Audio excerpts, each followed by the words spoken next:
Welcome back to another journey into the shadows of the Wasteland. I'm glad you're here. Today, we're diving into the most compelling fan theories that have emerged from the Fallout universe, the ones that make you question everything you thought you understood about the world after the bombs fell. Some say Vault Boy's thumbs up is actually teaching you how to measure your proximity to death. Others believe every protagonist you've ever played might not be human at all. There are whispers of a radio station that predicted real-world tragedies years before they happened, Morse code messages that somehow saw through time itself, and beneath it all, evidence suggesting the apocalypse wasn't an accident of war, but a calculated business decision by the very corporation that promised to save us. We're going to explore the theories that true fans debate in the darkest corners of the community, the ones that add layers of horror to an already terrifying world, the connections that once you see them, you can't unsee. And if you genuinely enjoy this kind of dark storytelling, consider subscribing and liking the channel, but only if it truly resonates with you. I need to tell you something before it's too late. Before the radiation catches up with me, before whoever's been following me finally finds what they're looking for. I've spent years in the Wasteland piecing together things that don't add up, connections that shouldn't exist, patterns buried so deep in the rubble that most people walk right over them without noticing. But I noticed. And once you see it, you can't unsee it. My name doesn't matter anymore. What matters is what I found, what I'm about to share with you. You know Vault Boy, right? That cheerful bastard with a thumbs up and the wink. The face of Vault-Tec plastered on every piece of propaganda they ever made. We all thought it was just corporate optimism, that pre-war American can-do spirit frozen in a cartoon smile. But it's not. It never was. That thumbs up isn't encouragement. It's a test, a way to measure your distance from death. I learned this from an old holotape I found in the ruins of what used to be a military installation.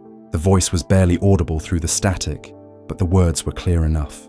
If you hold your thumb up to a mushroom cloud and your thumb covers it completely, you're far enough away to run. You might survive. But if that cloud is bigger than your thumb, well, they told soldiers not to bother running. You're already dead, you just don't know it yet. Think about that. Vault-Tec's mascot, the symbol they use to sell safety to millions of people, is actually teaching you how to measure if you're in the kill zone, not how to survive. How to know when survival isn't even an option anymore. The smile isn't optimism. It's the grin of someone who knows the punchline to a joke you haven't heard yet. The wink isn't friendly. It's conspiratorial. Like he's saying, we both know what's really happening here, don't we? The Amazon show confirmed it, made it canon, but I knew years before that. I'd seen the evidence in old training manuals, heard whispers from ghouls who remembered the before times. Vault Boy was never your friend. He was a warning wrapped in false comfort. But that's just the beginning. That's the shallow end of this irradiated pool. Let me tell you about the number station. In Fallout 3, there's this radio frequency that appears under very specific circumstances. You have to kill 3Dog, the DJ at Galaxy News Radio. You have to skip certain quests. You have to destroy Raven Rock. Do all that. And sometimes, just sometimes, the radio changes. Instead of music or news, you get numbers. Just numbers in a monotone voice, followed by Morse code. Most people dismissed it as a glitch or a creepypasta, but some of us decoded those transmissions. We translated the Morse code, and what we found made our blood run cold.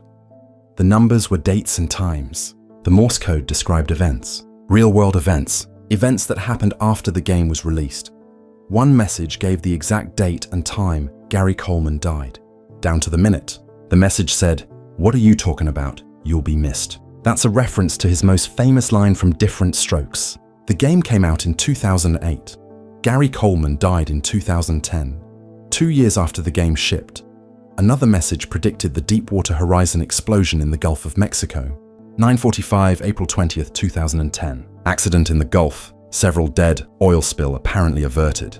That oil rig exploded at exactly that time. 11 workers died, and initially, they did think the spill was contained. They were wrong, but that's what the news reported at first. There were other predictions too. Messages about the Queen dying, about Britney Spears winning an Oscar in 2023, about scientific experiments gone wrong. The content varied, but they all shared one thing. They were embedded in a game released years before the events they described. Bethesda denied it, of course. They had to. What else were they going to say? That somehow, impossibly, their game predicted the future? That would raise questions no corporation wants to answer. Questions about what else they might know. I've thought about this for years. tried to rationalize it. Maybe it was a hoax, an elaborate fake created by someone with too much time. Maybe the dates were changed retroactively, though I don't see how. Maybe it was pure coincidence, though the odds of that make winning the lottery look probable. Or maybe something in that development studio saw through time. Maybe when you're creating a world destroyed by nuclear fire, when you're thinking deeply about apocalypse and survival and the end of everything, you touch something. Open a door that shouldn't be opened. Glimpse futures that shouldn't be visible. The Wasteland teaches you that the impossible is just the not yet explained. I've seen ghouls who should be dead still walking after 200 years. I've watched the Institute replace people with synthetic copies so perfect even their families can't tell. I've stood in the shadow of Liberty Prime while it recited propaganda and obliterated everything in its path. So why not prophecy hidden in a video game? Why not a numbers station broadcasting from a fictional radio tower into our actual world? What do you think really happened here? Drop your thoughts in the comments. I'd like to know if I'm the only one who feels this way. The theories get stranger from there. Darker. More personal. Let me talk about the sole survivor. In Fallout 4, you play as either Nate or Nora, husband and wife, parents to baby Sean. You watch the bombs fall. You enter Vault 111. You're frozen in cryogenic suspension. You wake up briefly to watch your spouse murdered and your son kidnapped. Then you're frozen again. Then you wake up for real, 200 years later, and you set out to find Sean. That's the story the game tells you. But what if it's a lie? What if you're not who you think you are? The synth theory suggests the sole survivor isn't human at all, that you're a third-generation synthetic, programmed with false memories, sent into the Commonwealth as an experiment. And the evidence, when you look at it, is disturbingly compelling. First, there's the question of how you survived when everyone else in Vault 111 died. Your spouse was murdered, yes, but everyone else just stopped. Life support failure, they said. But your pod kept working. Just yours. Why? What made you special? Second, you can use VATS before you ever pick up a Pip-Boy. Vault-Tec assisted targeting system. It's supposed to be a function of the Pip-Boy, a targeting computer that helps you aim. But you can slow down time and target enemies before you ever strap that device to your wrist. There's even a terminal entry in the Institute that describes improvements made to Gen 3 synths, enhancements that sound remarkably like VATS. The ability to process combat scenarios in slowed time, to calculate optimal attack vectors instantaneously. Third, there's the way the Institute treats you. Father, who reveals himself to be the real Sean, now an old man dying of cancer, lets you wander the Commonwealth. He releases you from Vault 111 to see what happens. That's what he says. To see what happens. Like you're an experiment. Like you're a variable in an equation he's trying to solve. And then there's Dima in Far Harbor. He asks you point blank how you know your memories are real. How you can be certain you're not a synth with implanted recollections of a pre-war life that never actually belonged to you. You can't answer him. Not really, because he's right. How do you know? What proof do you have beyond the memories themselves? And memories can be manufactured. The Institute does it all the time. Think about the narrative structure. You remember one day before the war, just one, the morning the bombs fell. You remember your spouse, your baby, your house, your Vault-Tec rep. But that's it. No childhood, no adolescence, no career building or college years or first kiss or anything else that makes a life. Just one morning, perfectly preserved, suspiciously complete in its details. Almost like someone designed it to be just enough backstory to motivate you, to give you a purpose, to make you believe. The game even hints at this possibility in cut content. There was supposed to be a quest called The Replacement, where you could create a synth version of your dead spouse. Bring them back as an artificial copy to be your companion. That quest was cut, but the code remained. And if the Institute could make a synth of your spouse, why not of you? Sean himself gives you another synth at the end, a child version of himself, a prototype that was never supposed to work properly. He gives you a son to replace the son you lost, a synthetic family for a potentially synthetic parent. The symmetry is too perfect. The Institute specializes in replacements, in creating artificial versions of real people. Why would their director's parent be any different? Some people reject this theory immediately. They say if you were a synth, the Brotherhood of Steel would kill you. They say you'd appear in the Institute's records. They say Father would never make a synth the director of the Institute. But here's the thing. What if Father did exactly that? What if his final experiment, his lasting legacy, was to prove that a synth could lead, could make choices, could be more human than the humans themselves? What if the whole point was to blur that line until it disappeared completely? You could be a synth and never know it. The Institute wouldn't need to keep public records.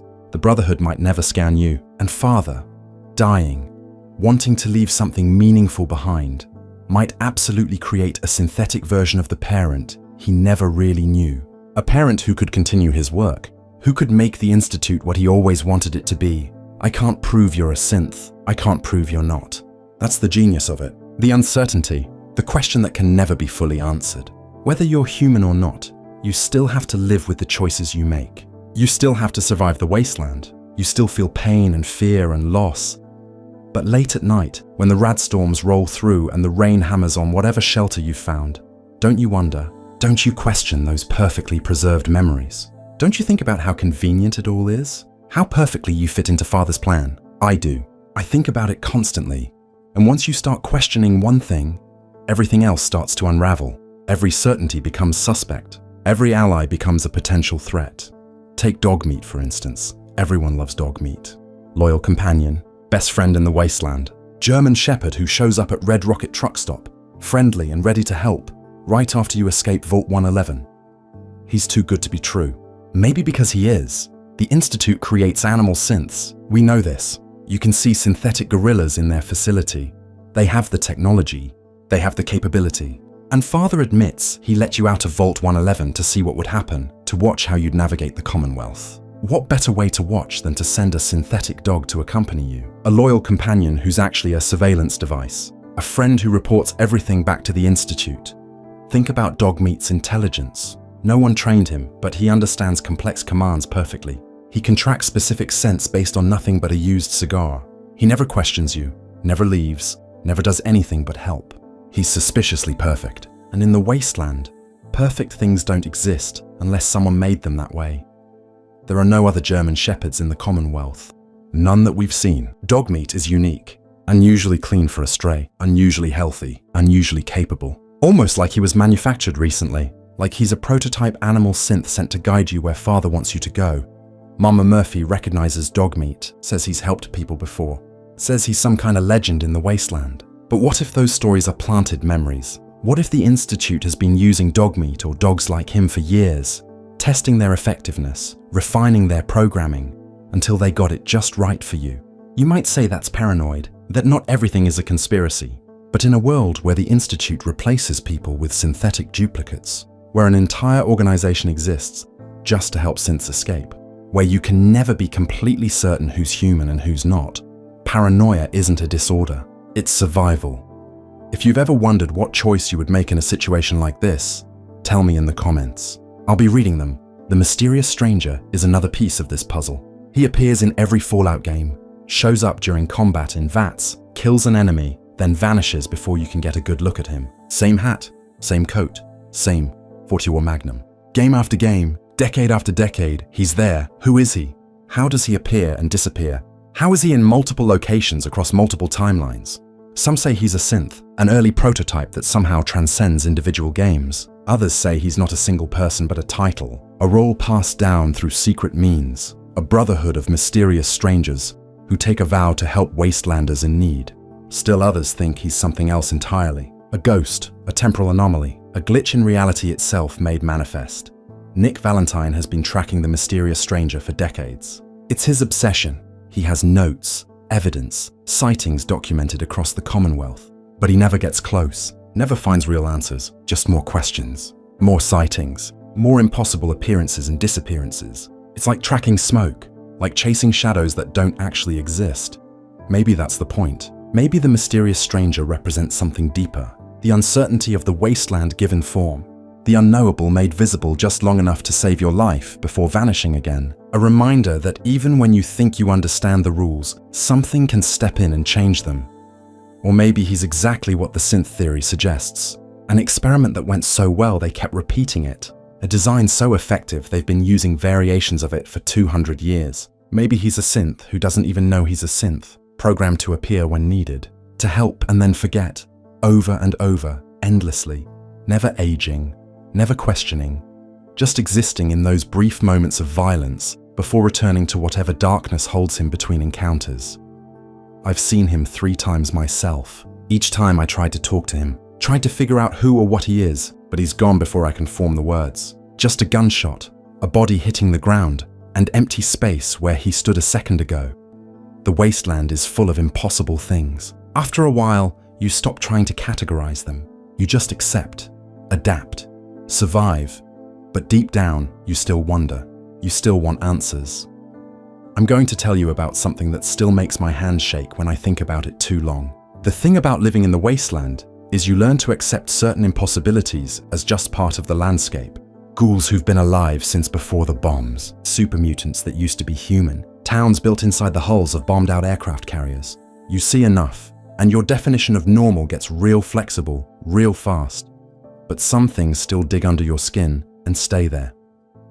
Let me talk about strength, about power, about why you, the player character in every Fallout game, can do things that should be impossible.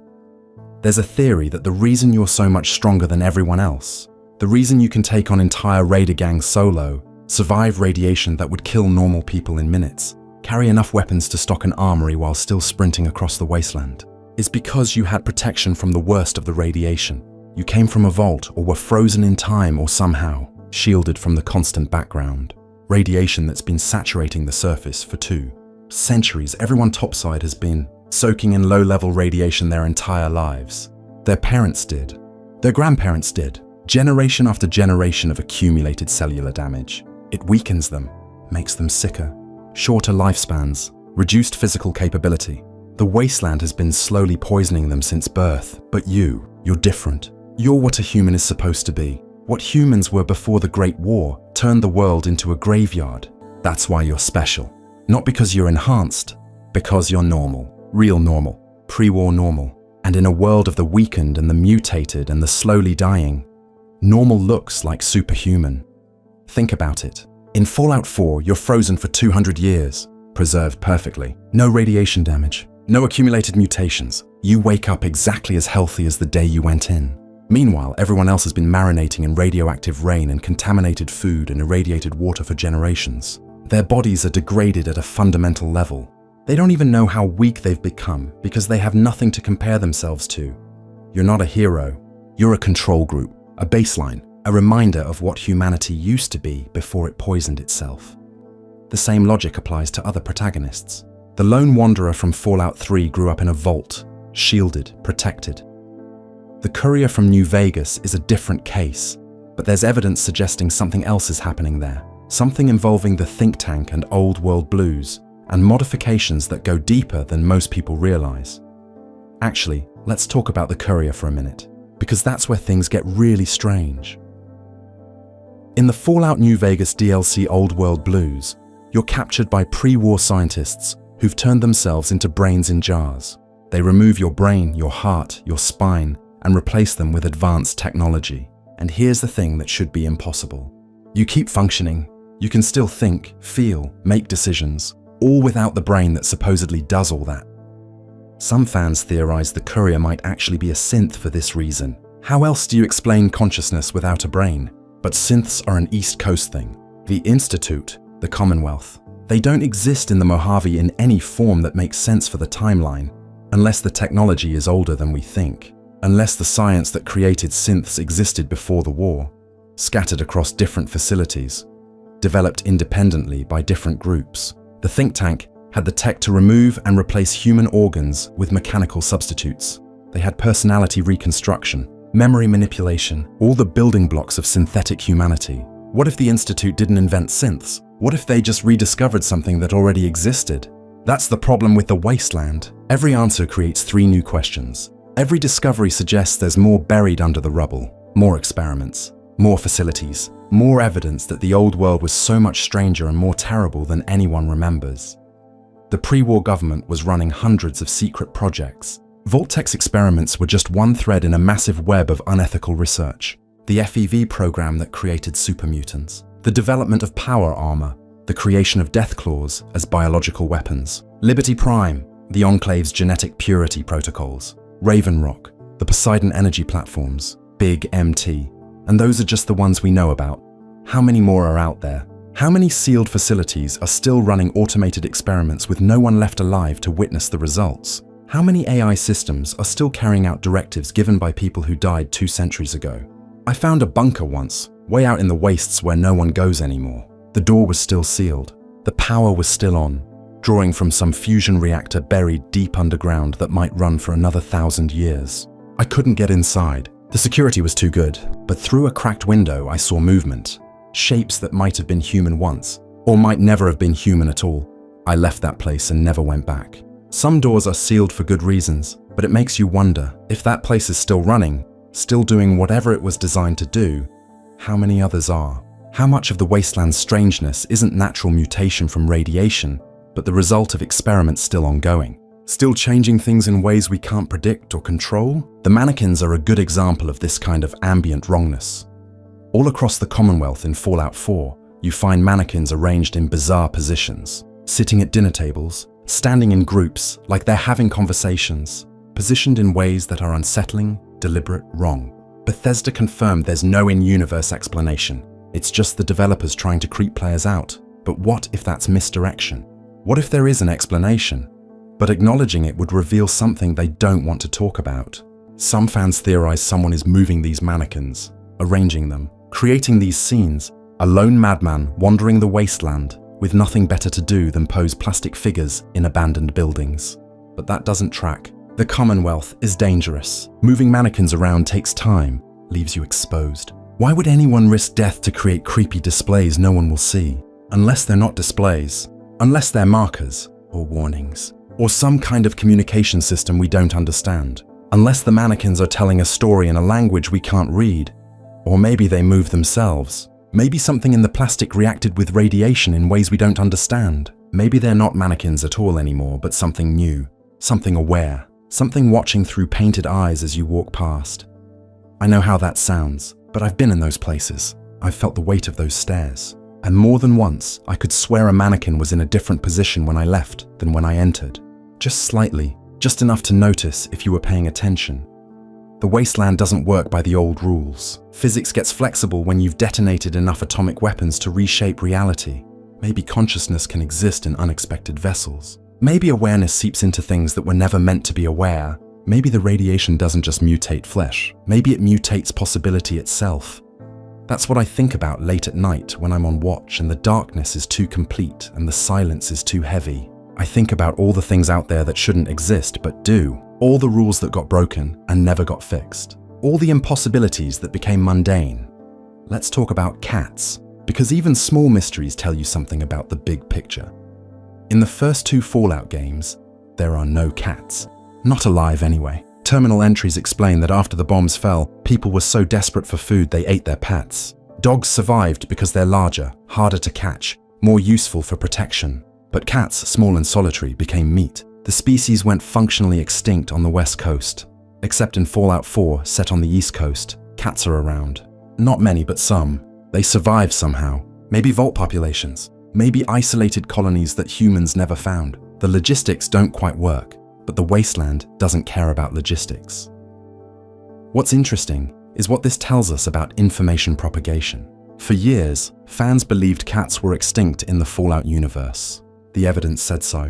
The lore confirmed it. Then a later game revealed that was only regionally true. The extinction was local, not global. Information we thought was universal turned out to be specific.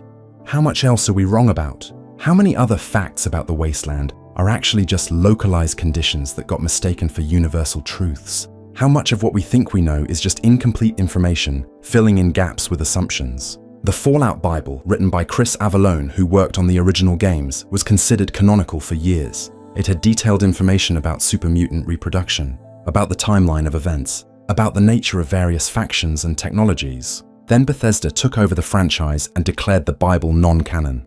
Some of it contradicted stories they wanted to tell, so they retconned it, made it unofficial. Lore isn't fixed in the Wasteland. It shifts, changes, gets rewritten by whoever holds power. History belongs to the survivors, and the survivors lie.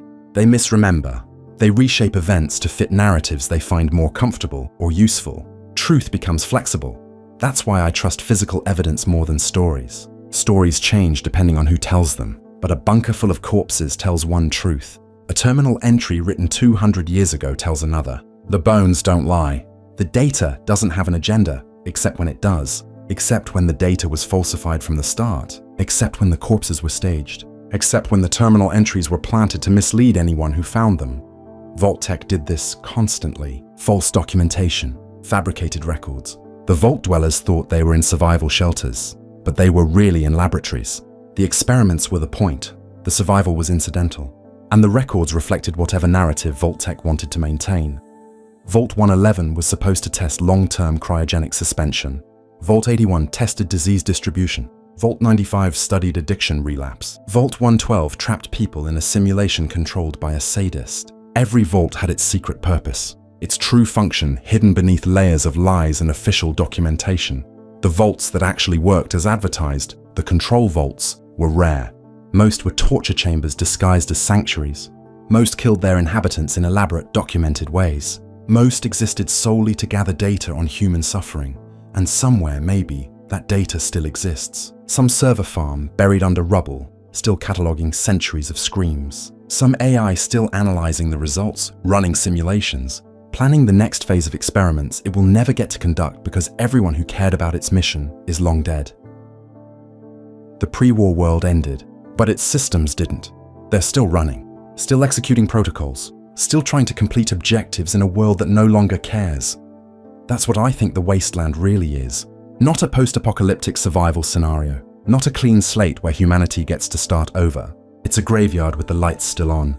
It's the corpse of civilization still twitching, still moving, still dangerous because it doesn't know it's dead yet, and we're living inside it, making our settlements in its hollowed-out bones, scavenging its organs for parts, fighting over its remains while pretending we're building something new. We're not. We're just rearranging the debris. The Brotherhood hoards technology they don't fully understand. The Institute creates synthetic humans for purposes that barely make sense even to them. The NCR tries to rebuild the old government without realizing the old government is what destroyed everything in the first place. The Railroad fights for synth freedom without asking if synths even want freedom or if they're just programmed to think they do. Everyone's playing out scripts written before the bombs fell. We think we have free will, but we're all following patterns, repeating cycles, acting out roles assigned by a dead world. Maybe that's why the sole survivor being a synth makes so much sense thematically, because we're all synths in a way. We're all programmed by the past. We're all running code written by people we never met, executing directives we never questioned, believing in purposes that were assigned to us rather than chosen. The Wasteland strips away the illusion of agency. You survive or you don't, you find resources or you starve. You fight or you die. Choice becomes very simple, very binary, very mechanical. Human or synth, alive or dead, true or false, 1 or 0. If this story has kept you listening this far, and you want more of these dark confessions from the Wasteland, hit that subscribe button. It tells me someone out there is still paying attention to warnings like these. There's another theory I need to tell you about before we go deeper. It involves Nuka World, the amusement park turned Raider stronghold. When Bethesda announced the Nuka World DLC for Fallout 4, fans immediately compared it to Disney World. The parallels were obvious. Different theme zones, a park built around a corporate mascot. Even some of the specific areas seem to mirror Disney parks. The Galactic Zone like Epcot, Safari Adventure like Animal Kingdom. The resemblance was too strong to be coincidental. But here's where it gets interesting. Disney World has urban legends, stories about the park that may or may not be true. One of the most famous involves Walt Disney himself. The rumor says his body is cryogenically frozen beneath the park, preserved until technology advances enough to revive him. It's not true in real life. Walt Disney was cremated, but the legend persists. And Bethesda, knowing this, knowing players would make the connection, decided to include their own version. John Caleb Bradburton, the creator of Nuka-Cola, is found in Nuka World. His head is still alive, kept in a preservative solution, connected to systems that have sustained him for 200 years. He's conscious, aware, trapped. He's been alone with his thoughts for 2 centuries, unable to die, unable to move, unable to do anything but think. And when you find him, he begs you to kill him, to end it, to finally let him rest. It's one of the most disturbing moments in the franchise, not because of violence or gore, but because of the existential horror. The idea of being trapped in your own head for 200 years. No sleep, no escape. Just thought after thought after thought with no way to turn it off. That's what immortality actually looks like in the Wasteland. Not glorious or powerful, just prolonged suffering. Extended awareness in a world that ended without you. Everyone you knew is dead. Everything you built is ruins, and you're still here, unable to join them, forced to watch the decay continue forever. The ghouls know this. The ones who haven't gone feral understand what it means to outlive your context, to be a relic of a world that doesn't exist anymore. Some embrace it, become historians, living memories of the before times. Others descend into madness, go feral, lose themselves to radiation and time, and the weight of too many years. There's a ghoul I met once named Oswald the Outrageous. He was a magician before the bombs, performed at an amusement park. When the war came, he survived, turned ghoul, and he stayed at that park for 200 years, maintaining the illusion that it was still running, still entertaining guests, still serving its purpose. He built an entire fantasy around the corpse of his old life, populated it with feral ghouls he treated like an audience, performed for them like they could still applaud. Madness or dedication? I couldn't tell. Maybe there's no difference when you've been alive that long. The Wasteland is full of people holding on to the past, trying to resurrect it, trying to keep it alive long after it should have been buried. The Brotherhood of Steel worships pre-war technology like religious relics. The Institute tries to recreate pre-war scientific advancement without any of the ethical frameworks that were supposed to constrain it. The Enclave believes they're the continuation of the pre-war government, the legitimate inheritors of America, even though America doesn't exist anymore. They're all Brad Burton, all severed heads kept alive artificially, unable to accept that their time ended, that the world moved on without them, that their dreams died with everyone else, and maybe we're no different. Maybe we're all trying to resurrect something that should stay dead. Maybe the Wasteland keeps producing the same patterns because we refuse to let go of the old ones. We keep building nations that collapse. We keep creating weapons that destroy us. We keep fighting wars over ideology and resources and pride. The bombs fell. The world ended. But we learn nothing. We're just repeating the same mistakes with 2 centuries of decay as a backdrop. That's the most depressing theory of all. Not that there's some conspiracy. Not that synths walk among us. Not that mysterious forces manipulate events from the shadows. Just that humanity is incapable of change. That we're locked into patterns so deep they might as well be genetic. That no matter how badly we destroy ourselves, we'll always find a way to do it again. I'm getting to the end now. The parts that kept me awake. The theories that made me question everything I thought I understood about the Wasteland and what came before it. There's one that haunts me more than the others. It's about what happened to the rest of the world. See, all the Fallout games focus on America. The West Coast, the East Coast, the Mojave, the Capital Wasteland, the Commonwealth, Appalachia. We see what happened to the United States after the Great War. But the war was called the Great War for a reason. It wasn't just America and China lobbing nukes at each other. It was global, mutually assured destruction on a planetary scale. So where is everyone else? What happened to Europe? To Africa? To South America? To Australia and the Pacific Islands? The games never tell us. The lore stays silent. It's like the rest of the world just ceased to exist the moment the bombs fell on American soil. Some fans theorize that small pockets might have survived. Remote islands in the Pacific maybe. New Zealand or parts of Australia, far enough from major targets to escape the worst of it. Communities isolated enough that they weathered the nuclear winter and the fallout and the collapse of global civilization. But even if they survived, they're cut off. No communication. No ships crossing dead oceans. No planes flying through irradiated skies. Just silence. Just the spaces between where nations used to be. The theory suggests that mutually assured destruction meant exactly what it promised. Total annihilation. The entire planet reduced to wasteland. Maybe America's wasteland is relatively livable compared to other regions. Maybe we got lucky. Maybe everywhere else is worse. So much worse that nothing survived at all. Just endless stretches of radioactive desert where cities used to stand. Just dead oceans thick with contamination. Just a planetary graveyard with a few scattered survivors clinging to the least poisoned corners. We don't know. We can't know. And that might be the most terrifying part. The uncertainty, the possibility that we're even more alone than we realize. There's another global theory that connects to this. Some fans believe everyone in the Fallout universe is already mutated. Every single human, including the ones who think they're normal, has been altered by low-level radiation exposure. The changes are subtle, enhanced resistance to radiation that would kill someone from our world instantly, slightly increased strength, the ability to heal from injuries that should be fatal. These aren't superpowers. They're adaptations, mutations so universal that they've become the new baseline for humanity. You take radiation damage in the games, sure, but you can also walk through radioactive zones that would kill a real person in seconds. You can drink irradiated water and pop a rat away to clear it out. You can get shot multiple times and sleep it off. That's not normal human physiology. That's something changed, something adapted to survive in an environment that should be completely uninhabitable. Maybe there are no true humans left. Maybe the species we were died with the old world. What's walking around now calling itself human is something new, something that evolved in the ruins, something that looks like us and thinks like us but fundamentally isn't us anymore. The Vault dwellers should be the exception, sealed away, protected, preserved as humanity was. But the vaults leaked. Radiation seeped in.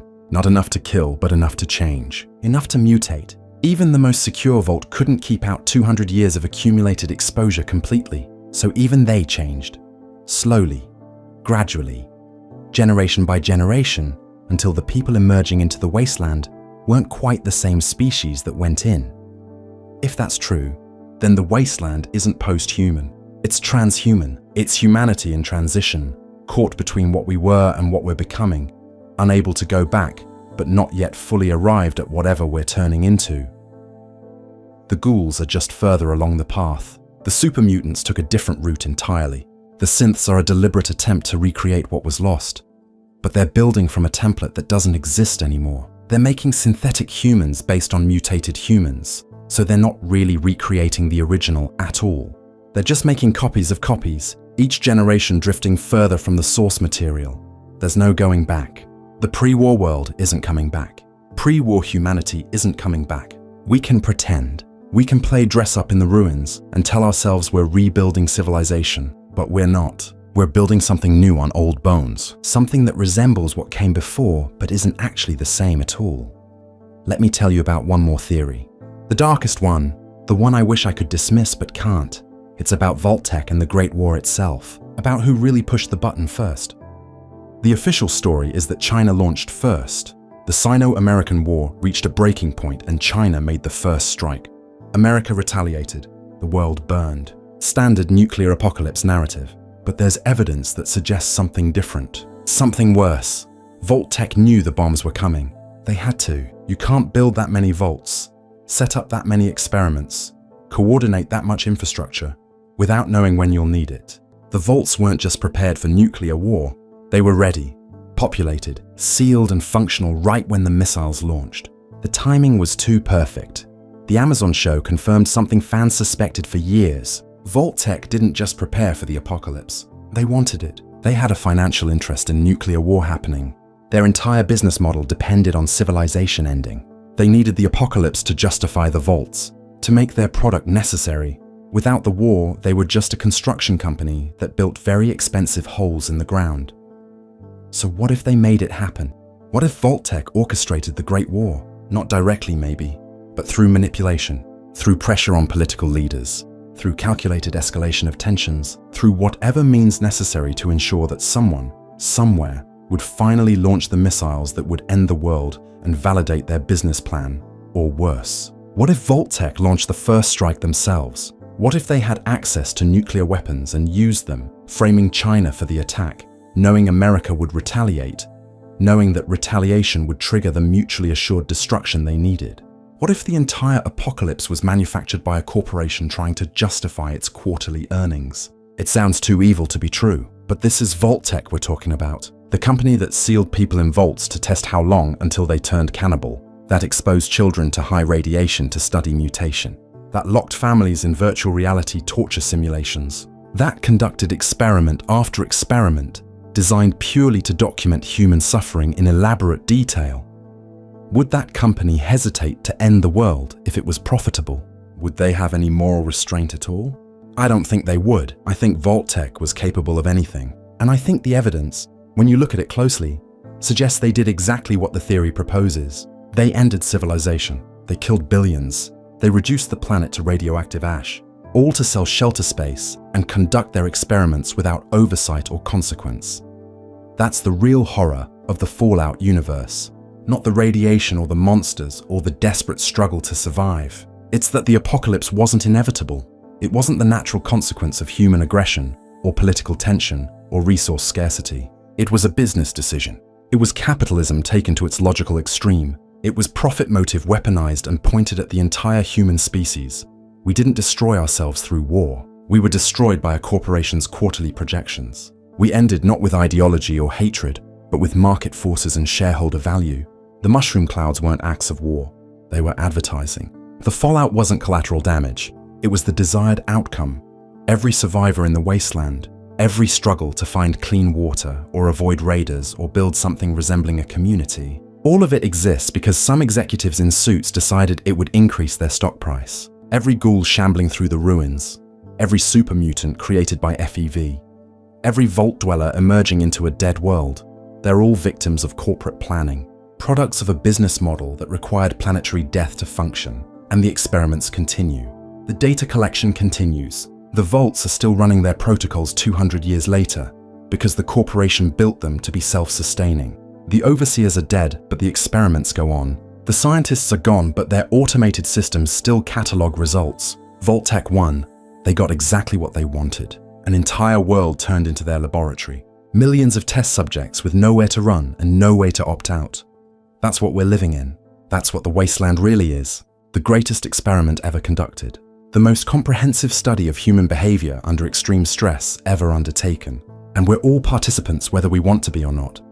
I found a holotape once, just laying in the rubble of what used to be a Vault-Tec corporate office. It was an internal memo, dated a week before the bombs fell. Just routine corporate communication, reminding regional managers to ensure all vaults were sealed on schedule, confirming that the event was proceeding as planned, thanking everyone for their dedication to the company's long-term vision. The event. Not the war, not the apocalypse. The event, like it was a product launch. Like ending the world was just another item on the corporate calendar between the quarterly review and the holiday party. I carry that holotape with me. I listen to it sometimes when I need to remember why I'm documenting all this, why I'm recording these theories and collecting this evidence. Because someone needs to remember, someone needs to know what really happened. Someone needs to bear witness to the greatest crime ever committed. Vault-Tec killed the world. And they did it for money. That's not a theory. That's just how it is. Everything else, all the other theories about synths and mysterious strangers and who's human and who's not, they're all just noise compared to that central truth. We're living in the wreckage of a corporate murder-suicide. We're the survivors of a crime so vast that most people can't even comprehend it. They blame China. They blame the communists. They blame human nature and war and all the usual suspects. But it was Vault-Tec. It was always Vault-Tec. And the worst part, they got away with it. Every executive who planned this is dead of old age or protected in some bunker somewhere, immune to consequences. The company itself is defunct, dissolved, meaningless in a world without markets or shareholders or quarterly earnings. There's no justice to be had, no punishment to inflict, no way to hold anyone accountable for ending civilization. We just have to live with it, survive in the ruins they created, play out their experiments whether we want to or not. Become the data points they spent so much time and money arranging. That's why I'm telling you all this. That's why I've been documenting these theories and connecting these dots. Because even if there's no justice, there can still be truth. Even if we can't punish anyone, we can still remember. We can still know what was done to us and why. The Wasteland strips away everything except what's essential. And what's essential is this: we were betrayed. By our own kind. By the institutions we trusted to protect us. By the corporations we thought were just greedy, not literally apocalyptic. We were betrayed in the most fundamental way possible, and now we have to live with the consequences of that betrayal forever. Every settlement built is a middle finger to Vault-Tec. Every community that survives is proof they didn't win completely. Every person who chooses to help instead of hurt, to build instead of destroy, to trust instead of betray, is evidence that humanity might be more than what those experiments were designed to reveal.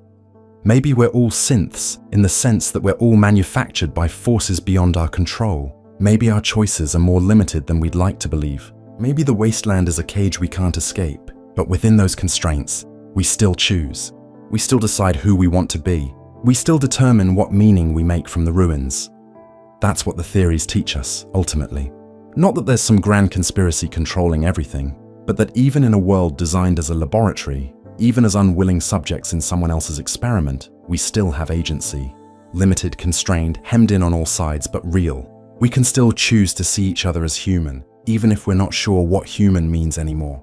We can still build something worthwhile out of the ashes. We can still matter. The sole survivor might be a synth. Dogmeat might be surveillance. The mysterious stranger might be a ghost or an android, or a title passed down through generations. Vault Boy might be teaching us how to measure our own death. The numbers station might have predicted futures that haven't happened yet. We might all be mutants pretending to be human, or humans turning into something else entirely. But we're still here, still surviving, still finding reasons to keep going even when everything says we shouldn't, still creating meaning in a meaningless wasteland, still being human. Whatever that word means now, in whatever form we can manage, that's my confession. That's my warning. That's what I needed to tell you before it's too late. Before whatever's been following me finally catches up. Before the radiation or the age or the simple exhaustion of surviving this long finally puts me down for good. The wasteland is built on lies, on experiments and manipulation and corporate murder, on questions that have no answers and truths that can't be proven, on uncertainty and fear and the slow erosion of everything we thought we knew. But it's also built on us, on survivors who refuse to give up, on communities that shouldn't exist but do, on people choosing to be better than the world that created them, on hope, irrational and stubborn and stupid as it is in a place like this. So believe the theories or don't. Question everything or accept the official story. Decide for yourself who's human and who's not, who's real and who's manufactured, who's controlling things and who's just trying to survive. Just remember this: someone ended the world on purpose. Someone designed all this suffering. Someone looked at humanity and decided we were worth sacrificing for profit and data and the satisfaction of seeing what would happen. Don't let them be right about us. Don't prove that we're just the monsters they thought we were. Don't become the data points they wanted to collect. Be something else. Be something they didn't account for in their calculations. Be the variable that breaks their models. Be human, in whatever way that means now, in whatever form you can manage. That's all we can do. That's all we've ever been able to do. Survive, choose, matter. Make something worthwhile out of the ruins they left us. The theories will keep circulating. New ones will emerge as we find more evidence, more terminals, more holotapes left by people who knew things and didn't survive long enough to tell anyone. The mystery will continue because the wasteland never gives up all its secrets, never shows you the whole picture, just fragments and implications and questions that multiply faster than answers. But that's okay. We don't need all the answers. We just need enough truth to keep going, enough understanding to avoid repeating the worst mistakes, enough clarity to see through the lies that led us here in the first place. So I'm leaving this recording, hiding copies in places where someone might find them, broadcasting it when I can, hoping that someone somewhere hears it and understands, hoping that the theories I've collected and the connections I've made and the truth I've uncovered matters to someone besides me. The wasteland is a laboratory. We're the subjects. The experiment is still running, but knowing that, understanding that gives us power, not much, but enough. Enough to choose how we respond. Enough to decide who we want to be in the face of it all. Enough to matter in ways the experimenters never anticipated. That's my final theory. The one I believe more than any other, that despite everything, despite the manipulation and the lies and the corporate apocalypse and the endless experiments, we still matter.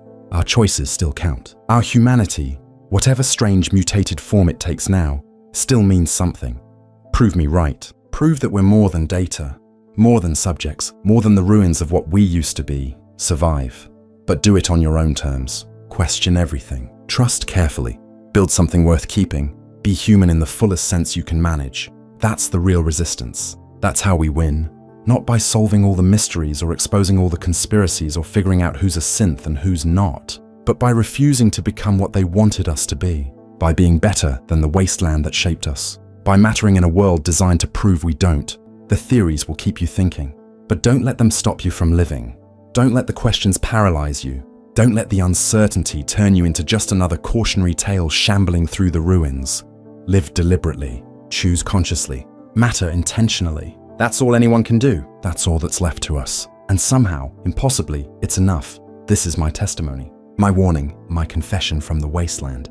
If you're hearing this, you're still alive, still surviving, still searching for truth in a world built on lies. Keep going, keep questioning, keep being human in whatever form that takes. The wasteland needs people who refuse to accept what they're told, who dig deeper, who connect the dots, who remember. You're one of them now. Make it count.